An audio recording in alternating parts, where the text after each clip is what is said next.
ان الذین کفروا لن تغنی عنہم اموالہم ولا اولادہم من اللہ شیئا. اب یہ ذرا تحدی کا انداز ہے، چیلنج کا انداز ہے. زمانہ نزول کے اعتبار سے آپ نے نوٹ کر لیا کہ یہ سن 3 میں نازل ہو رہی ہے سورہ مبارکہ غزوہ احد کے بعد. لیکن یہ کہ یہ رکوع جو ہے اس کے بارے میں گمان غالب ہے کہ یہ غزوہ بدر کے بعد نازل ہوئی ہے. غزوہ بدر جو ہے اس میں ایک طرف مسلمانوں کو بڑی زبردست فتح حاصل ہوئی تھی تو مسلمانوں کا مورال بہت بلند تھا.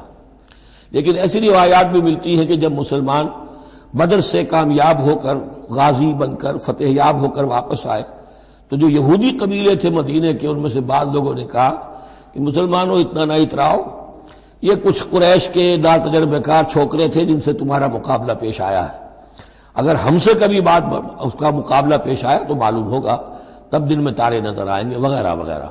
تو اس پس منظر میں یہ الفاظ کہے جا رہے ہیں کہ نہیں، تمام کفار اسی طریقے سے آخر کار زیر ہوں گے اور اللہ کے دین کو غالب ہونا ہے. واللہ غالب علی امرہ ولکن اکثر الناس لا یعلمون. ان الذین کفروا لن تغنی عنہم اموالہم ولا اولادہم من اللہ شیئا. یقیناً جن لوگوں نے کفر کی روش اختیار کی ہرگز نہ بچا سکیں گے انہیں نہ ان کے مال نہ ان کی اولاد اللہ سے کچھ بھی. وَأُولَٰئِكَ هُمْ وَقُودُ النَّارِ، اور وہ تو سب کے سب آگ کا ایندھن بنیں گے. کداب آل فرعون، تمہاری تو حیثیت ہی کیا ہے، چپندی کا شوربہ.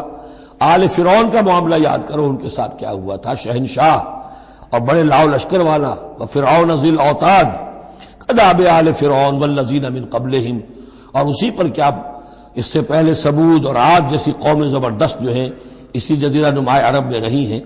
کذبوا بآیاتنا، انہوں نے بھی ہماری آیات کو جھٹلایا تھا. فاخذہم اللہ بذنوبہم، تو اللہ نے پکڑا ان کو ان گناہوں کی پاداش میں.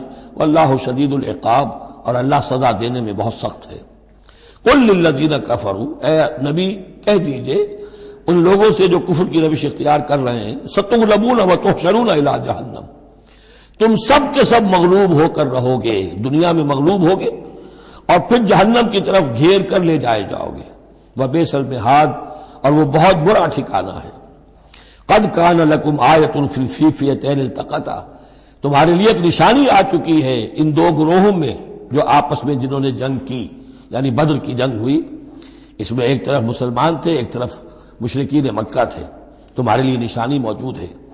قد کان لکم آیۃ فی فئتین التقطا فئۃ تقاتل فی سبیل اللہ، اس میں سے ایک جماعت وہ تھی، ایک گروہ وہ تھا جو اللہ کی راہ میں جنگ کر رہا تھا. وأخری کافرۃ، اور دوسرا گروہ جو ہے وہ کافر تھا. یرونہم مثلیہم رأی العین، وہ دیکھ رہے تھے اپنی آنکھوں سے کہ ان سے دگنے ہیں. اب اس کے کئی معنی کیے گئے ہیں. ایک یہ بھی ہے کہ مسلمانوں کو تو کھلا نظر آ رہا تھا کہ ہم سے دگنی فوج ہے، بلکہ 3 گنی تھی. بعض روایات میں ایسا بھی آتا ہے کہ اللہ تعالیٰ نے کفار پہ ایسا روب طاری کر دیا تھا غزوہ بدر میں کہ انہیں نظر یہ آ رہا تھا کہ مسلمان ہم سے دگنے ہیں. تو ایسا ہو جاتا ہے، انسان کی سماعت اور بصارت پر ایسا اثر ہو جائے. تو اللہ تعالیٰ نے یہ کیا، وہ بھی بعض روایات ہیں. واللہ یؤید بنصرہ من یشاء، اور اللہ تائید فرماتا ہے اپنی نصرت سے جس کی چاہتا ہے. ان فی ذلک لعبرۃ، اس میں یقیناً ایک عبرت ہے، سبق آموزی ہے. لأولی الابصار، لیکن یہ عبرت اور سبق آموزی صرف ان کے لیے ہوتی ہے کہ جو آنکھیں رکھتے ہوں، جن کے اندر جو ہے دیکھنے کی صلاحیت موجود ہو. اب یہ آج بڑی اہم آ رہی ہے فطرت انسانی کے اعتبار سے. ظاہر بات ہے کہ چونکہ یہاں خاص طور پر میں نے عرض کیا تھا کہ یہود کی طرف ایک جو ہے وہ ایک روح سخن موجود ہے اہل کتاب کی طرف، اور اس واقعے کے اندر تو خاص طور پر جن لوگوں کے اندر کہ یہ دنیا کی محبت زیادہ شدید ہوتی ہے، تو اس کا ایک اثر بتا رہے ہیں کہ یہ واقعتاً اللہ نے فطرت انسانی میں رکھی ہے. اس لیے کہ یہ دنیا جو ہے اسے اللہ نے چلانا ہے، اس کی رونقیں رکھنی ہے جب تک اس کی مرضی ہے. قیامت تک تو اسے آباد رکھنا ہے. اولاد پیدا ہوگی تو دنیا قائم رہے گی، نسل چلے گی. مرد اور عورت کی ایک دوسرے کے ساتھ کشش ہوگی تو اولاد پیدا ہوگی. اور یہ تمام چیزیں جو ہیں، دولت کی کوئی طلب ہوگی تو آدمی محنت کرے گا، مشقت کرے گا، کمائے گا. تو اس لیے یہ چیزیں فطرت انسانی میں ہیں، یہ بیسک اینیمل انسٹنکٹس ہیں. بس ضرورت اس بات کی ہوتی ہے کہ ان انسٹنکٹس کو دبا کر رکھا جائے، اللہ کی محبت، اللہ کی شریعت کو اس سے بالا تر رکھا جائے. بس یہ نہیں ہے کہ ان کو ختم کر دیا جائے. سیلف اینیہیلیشن اسلام میں نہیں ہے، یہ رہبانیت ہے کہ اپنے نفس کو کچل دو، ختم کر دو، نہیں، سیلف کنٹرول، اپنے آپ کو کنٹرول میں رکھو۔ یہ منہ زور گھوڑا ہے نفس انسانی کا، لیکن جتنا طاقتور گھوڑا ہوگا اتنا ہی آپ کے لیے تیز دوڑنا جو ہے وہ آسان ہوگا، لیکن جتنا منہ زور اور طاقتور گھوڑا ہے اتنا ہی اسے قابو میں رکھنے کی ضرورت بھی ہے، ورنہ اگر اس کے رحم و کرم پر سوار آ گیا تو جہاں چاہے گا پٹخنی دے دے گا۔ تو اس اعتبار سے سیلف کنٹرول ہو، گھوڑا پورا قابو میں ہو۔ البتہ یہ ہے کہ سیلف کو، اپنے نفس کو، اس کو کچل ڈالنا، سیلف انیہیلیشن، یہ اسلام میں نہیں۔ زین للناس حب الشہوات من النساء، مزین کر دی گئی ہے لوگوں کے لیے ایک تو محبت جو ہے، شہوت کی محبت خواتین کے بارے میں۔ اب دیکھیے یہاں بھی قرآن مجید گویا کہ ایک طرح سے تائید کر رہا ہے فرائڈ کی۔ اس کے نزدیک سب سے پورٹنٹ فیکٹر جو ہے، سب سے پورٹنٹ جو موٹیو ہے انسان کا، وہ سیکس ہے، اور یہاں بھی اللہ تعالیٰ نے سب سے پہلے اسی کا ذکر کیا ہے۔ اگرچہ میرے نزدیک ضروری نہیں ہے، اس لیے کہ دوسری جگہوں پر پیٹ جو ہے معاشی ضرورت یہ اس سے بھی سخت ہو جاتی ہے، لیکن یہ کہ واقعتاً یہ حضور نے بھی فرمایا ہے صلی اللہ علیہ وسلم، ما ترکت بعدی فتنۃ اضر علی الرجال من النساء، میرے بعد اب مردوں کے لیے عورتوں کے فتنے سے بڑا فتنہ اور کوئی نہیں ہے۔ ان کی محبت جو ہے وہ انسان کو کہاں سے کہاں لے جاتی ہے۔ بلعام بن باورا یہود کے اندر ایک بہت بڑا عالم اور فاضل شخص تھا، ایک عورت کے چکر میں آ کر اور وہ شیطان کا پیرو بن گیا۔ وہ قصہ آئے گا سورہ اعراف کے اندر۔ تو واقعہ یہ ہے، لیکن ایک فطرت کے اندر ہے تو صحیح، محبت تو ہے۔ زین للناس حب الشہوات من النساء والبنین، اور بیٹے انسان کو بہت پسند ہیں، بیٹے ہوں، اس کا نام چلتا رہے، بڑھاپے کا سہارا بنے۔ والقناطیر المقنطرۃ من الذهب والفضہ، اور یہ کہ خزانے ہوں جمع کیے ہوئے سونے کے اور چاندی کے۔ والخیل المسومۃ، اور گھوڑے ہوں، بڑے نسل والے گھوڑے جو ہیں جن پر کے نشان لگے ہوئے ہوتے ہیں، پیڈگری ہوتی ہے ان کی۔ والانعام، اور مویشی ہوں، مال جو ہے پنجاب میں اور سرائکی کے علاقے میں مال کہتے ہی جانوروں کو ہیں، ان حیوانات کو ہیں مال مویشی۔ والانعام والحرث، اور کھیتی۔ ذالک متاع الحیات الدنیا، بس جو نقطہ اعتدال ہے وہ یہ ہے کہ جان لو یہ ساری چیزیں اس دنیا کی زندگی کا ساز و سامان ہے۔ اس زندگی کے لیے ضروریات کی حد تک ان سے فائدہ اٹھانا، اس میں کوئی بری بات نہیں، لیکن واللہ عندہ حسن المآب، لیکن اللہ کے پاس ہے اچھا لوٹنا۔ وہ جو ہے جو اللہ کے پاس ہے اس کے مقابلے میں یہ کچھ بھی نہیں۔ اگر یہ ایمان بالآخرہ ہے تو پھر تو انسان ان تمام چیزوں کو، اپنے تمام جذبات و میلانات کو ایک حد کے اندر رکھے گا، اس سے آگے نہیں آنے دے گا۔ لیکن اگر ان میں سے کوئی ایک شے بھی اتنی زوردار ہو گئی اس کی محبت کہ آپ کے دل کے اوپر اس کا قبضہ ہو گیا تو بس آپ گئے، اب وہی ند ہے، وہی اب آپ کا معبود ہے، چاہے وہ دولت ہو، چاہے وہ کوئی اور شے ہو، وہ اب آپ کا معبود بن جائے گی۔ قل انبئکم بخیر من ذالکم، ان سے کہیے کہ کیا میں تمہیں بتاؤں کہ ان تمام چیزوں سے بہتر شے کون سی ہے؟ للذین اتقوا عند ربہم جنات تجری من تحتہا الانہار خالدین فیہا، وہ لوگ کہ جو اپنے رب کا تقوی اختیار کرتے رہے۔ تقوی یہی ہے کہ اپنے نفس کا بھی حق ہے دو، ان لنفسک علیک حقا، لیکن ناجائز راستے سے نہیں۔ تمہارے پیٹ کا بھی حق ہے، اس کا ادا کرو، لیکن عقل حلال سے۔ تمہاری اولاد کا تم پر حق ہے، ان لنفسک علیک حقا وان لزوجک علیک حقا وان لزورک علیک حقا، تمہارے ملاقاتی آتے ہیں ان کا بھی تم پر حق ہے، وہ حقوق ادا کرو، لیکن اللہ سے اوپر کسی حق کو فائق نہ کر دینا، بس یہ ہے اصل بات۔ اگر تو یہ اگر حفظ مراتب نہ کنی زندگی، اگر یہ حفظ مراتب نہیں ہوگا تو گویا کہ اب آپ گئے، دین اور دنیا سب گئی۔ تو للذین اتقوا عند ربہم جنات، ان کے لیے ایسے باغات ہیں تجری من تحتہا الانہار، جن کے دامن میں ندیاں بہتی ہوں گی، خالدین فیہا، اس میں وہ ہمیشہ رہیں گے، وازواج مطہرۃ، اور بڑی ہی پاک عورتیں ہوں گی، ورضوان من اللہ، اور اللہ کی رضوان ہوگی، اللہ کی رضا ہوگی جو سب سے بڑی شے ہے۔ واللہ بصیر بالعباد، اور یقیناً اللہ تعالیٰ اپنے بندوں کو دیکھ رہا ہے۔ الذین، وہ کون سے بندے ہیں اس کے خاص؟ الذین یقولون ربنا اننا آمنا، جو یہ کہتے رہتے ہیں پروردگار ہم ایمان لے آئے، فاغفر لنا، بس ہمیں بخش دے، ذنوبنا، ہمارے گناہ، وقنا عذاب النار، اور ہمیں آگ کے عذاب سے بچائیو۔ اب ان کی بدہ میں الفاظ استعمال ہو رہے ہیں، یہ کون لوگ ہیں جو یہ دعا کرتے ہیں؟ ان کے یہ اوصاف ہیں۔ اور اس میں گویا کہ تلقین ہے، اگر اللہ سے یہ دعا کرنا چاہتے ہو کہ اللہ تمہیں تمہارے گناہ بخش دے اور تمہیں جہنم کے عذاب سے بچائے، تو یہ اوصاف اپنے اندر پیدا کرو۔ الصابرین والصادقین والقانتین والمنفقین والمستغفرین بالاسحار، صبر کرنے والے اور راست باز۔ راست بازی میں راست گوئی بھی ہے، راست کردار بھی ہے، عمل بھی آپ کا صحیح صحت پر ہو، درستی پر ہو، اور قول بھی صحیح اور درست ہو۔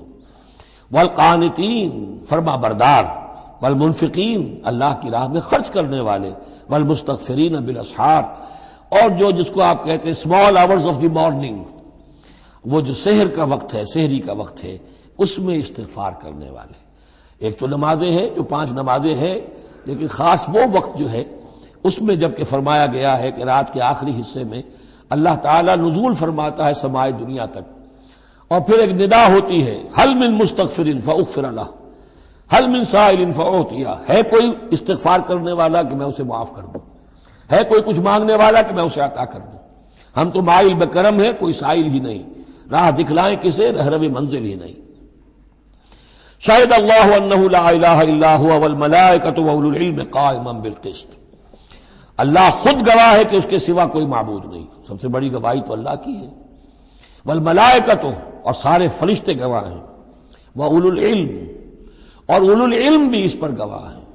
یہ اولو العلم جو ہے، اولو الالباب، اولو العلم الذین یعقلون، یہ وہ لوگ ہیں کہ جو ان کائناتی آیات کے حوالے سے اللہ کو پہچان لیتے ہیں اور اس کو مان لیتے ہیں کہ وہی معبود برحق ہے۔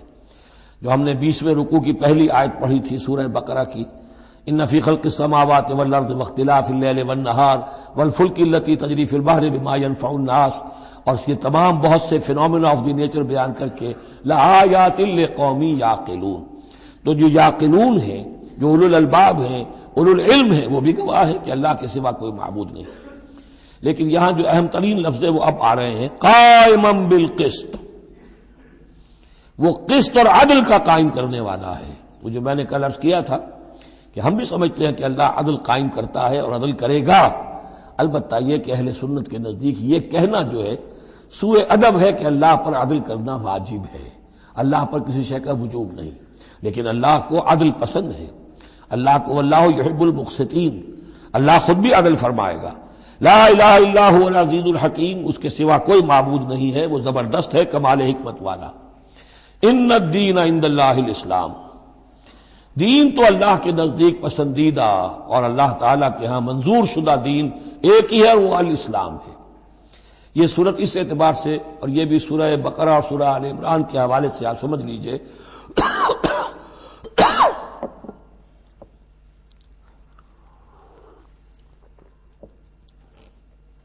سورہ بقرہ میں ایمان پر زیادہ زور ہے۔ آمن الرسول بما انزل الیہ من ربہ، ایمانیات، شروع میں بھی ایمانیات، درمیان میں آیا بر میں ایمانیات۔ اس سورہ مبارکہ میں اسلام پر زیادہ زور ہے۔ اب ان دونوں میں بھی ایک نسبت ہے خاص جس کو بے تفصیل میں جانے کا موقع نہیں ہے۔ ان الدین عند اللہ الاسلام، آگے چل کر آیت آئے گی ومن یبتغ غیر الاسلام دینا فلن یقبل منہ، اگر کوئی شخص اسلام کے سوا کسی دین کو قبول کرے گا وہ اس کی جانب اللہ کے ہاں منظور نہیں ہوگا۔ وَمَا اخْتَلَفَ الَّذِينَ أُوتُوا الْكِتَابَ إِلَّا مِن بَعْدِ مَا جَاءَهُمُ الْعِلْمُ بَغْيًا بَيْنَهُمْ، یہ اسلام ہمیشہ سے چلا آ رہا ہے، حضرت آدم سے اسلام چلا آ رہا ہے۔ یہ وہی آیات جو تھی، آیت الاختلاف، اس کا گویا کہ خلاصہ آ گیا۔ اور جن لوگوں نے اختلاف کیا ہے، یہ پگڈنڈیاں نکالی ہیں، غلط راستوں پر مڑ گئے ہیں، تو یہ اس کے بعد کہ ان کے پاس علم آ چکا تھا، اور اصل سبب بغیم بینہم، ضدم ضدہ، دی ارج ٹو ڈومینیٹ۔ ومن یکفر بآیات اللہ، اور جو کوئی اللہ کی آیات کا انکار کرتا ہے، فإن اللہ سریع الحساب، تو اللہ تعالیٰ کو حساب لیتے دیر نہیں لگے گی، وہ بڑی تیزی کے ساتھ حساب لے لے گا۔ فإن حاجوک، پھر اے نبی اگر یہ آپ سے محاجہ کرتے ہیں، حجت بازی کرتے ہیں، دلیل بازی کرتے ہیں، مناظرے کرتے ہیں، فقل، تو آپ تو آخری بات کہہ دیجئے دو ٹوک، فقل اسلمت وجہی للہ ومن اتبعنی، دیکھو بھائی میں نے تو اپنا چہرہ اللہ کے سامنے جھکا دیا ہے، اور انہوں نے بھی جو میرا اتباع کر رہے ہیں، ہم نے ایک راستہ اختیار کر لیا، لکم دینکم ولی دین، ہمارا یہ راستہ، تم جب جانا چاہتے ہو جاؤ، جس پگڈنڈی پر مڑنا چاہتے ہو چلے جاؤ، جس کھائی میں گرنا چاہتے ہو جاؤ، دفع ہو جاؤ۔ فَقُلْ أَسْلَمْتُ وَجْهِيَ لِلَّهِ وَمَنِ اتَّبَعَنِ وَقُلْ لِلَّذِينَ أُوتُوا الْكِتَابَ وَالْأُمِّيِّينَ، اور اے نبی کہہ دیجئے ان دونوں سے، ان سے بھی کہ جنہیں کتاب دی گئی تھی پہلے، یعنی یہود اور نصارہ، والأمیین، اور ان سے بھی کہہ دیجئے کہ جو مشرکین عرب ہیں ابھی بقی عرب میں، تم بھی اسلام لاتے ہو یا نہیں، تابع ہوتے ہو کہ نہیں، اللہ کے سپرد اپنے آپ کو کرتے ہو کہ نہیں۔ فَإِنْ أَسْلَمُوا فَقَدِ اهْتَدَوْا، اگر وہ بھی اسی طریقے سے اسلام لے آئیں تو ہدایت پر ہو جائیں گے۔ وَإِنْ تَوَلَّوْا فَإِنَّمَا عَلَيْكَ الْبَلَاغُ، پھر اگر وہ رخ پھیر لیں، منہ موڑ لیں، تو اے نبی آپ پر کوئی ذمہ داری نہیں ہے سوائے پہنچا دینے کی۔ اعلیٰ کو یہاں پھر پہچان، انما علیک البلاغ، آپ کے ذمہ ہے پہنچا دینا۔ آپ نے ہمارا پیغام پہنچا دیا، ہماری دعوت ان تک پہنچا دی، ہماری آیات انہیں پڑھ کر سنا دی، اب آگے چوائس ان کا ہے، آپ پر ذمہ داری نہیں ہے کہ یہ لوگ ایمان کیوں نہیں لائے۔ وَلَا تُسْأَلُوا عَنْ أَصْحَابِ الْجَحِيمِ، یہ سورہ بقرہ میں ہم پڑھائے ہیں۔ وَاللَّهُ بَصِيرٌ بِالْعِبَادِ، باقی اللہ تعالیٰ اپنے بندوں کو دیکھ رہا ہے، وہ ان سے حساب کتاب کر لے گا، وہ معاملہ اس کا ان سے نبٹ لے گا۔ آپ کے ذمہ جو فرض تھا آپ اس فرض کو ادا کرتے رہیے۔